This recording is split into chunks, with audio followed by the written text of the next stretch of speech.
Hi hello friends, இன்றைக்கி நம்ம வீடியோவில் என்ன பார்க்க போகிறோன்னா சிக்கன் 65 மசாலா எப்படி செய்கிறதுன்னு தான் பார்க்க போகிறோம்.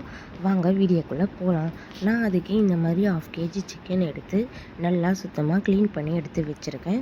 இப்போ இதோட தேவையான மசாலாவை ஆட் பண்ணிக்கலாம். நான் 1 ஸ்பூன் அளவு வீட்டு மிளகாத்தூள், 2 ஸ்பூன் அளவுக்கு செட்டிநாடு சிக்கன் 65 மசாலா,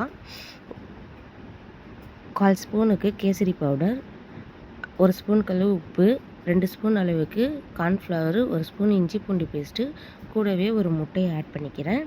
அதுக்கப்புறமா 1 ஸ்பூன் அளவுக்கு தயிர், ஒரு 1/2 லெமன் எடுத்து அதில் பிழிஞ்சு விட்டுக்கிறேன்.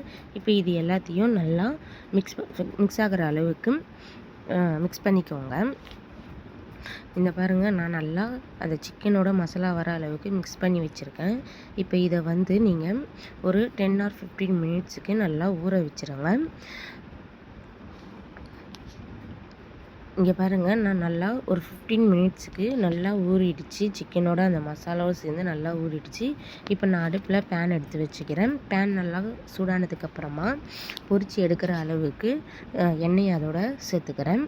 எண்ணெய் நல்லா சூடானதுக்கப்புறமா நம்ம ஊற வச்சுருந்த அந்த சிக்கனை எடுத்து நீங்கள் 1 by 1 பொறுமையாக நீங்கள் போட்டுக்கோங்க. எண்ணெய் மேலே தெரிக்காமல் ஒன்று ஒன்றா நீங்கள் போட்டு எடுத்துக்கோங்க. இங்கே பாருங்கள், நான் ஒன்று ஒன்றா எடுத்து போட்டுட்டேன். நல்லா வெந்து வருது பாருங்கள். திருப்பி விட்டுட்டு இந்த மாதிரி நல்லா கறி நல்லா வெந்து வந்ததுக்கப்புறமா நீங்கள் எடுத்து ஒரு தட்டில் கூடவே ஆனியன் எடுத்து சர்வ் பண்ணி நீங்கள் சாப்பிட்டீங்கன்னா டேஸ்ட்டு சூப்பராக இருக்கும். இங்கே பாருங்கள், நல்லா கறி வெந்து வந்திருக்கு பாருங்கள், பூ மாதிரி வந்திருக்கு. ஸோ கண்டிப்பாக நீங்கள் வீட்டில் ட்ரை பண்ணி பார்த்துட்டு எப்படி இருக்குன்ட்டு கமெண்ட்டில் சொல்லுங்கள் ஃப்ரெண்ட்ஸ். ஓகே.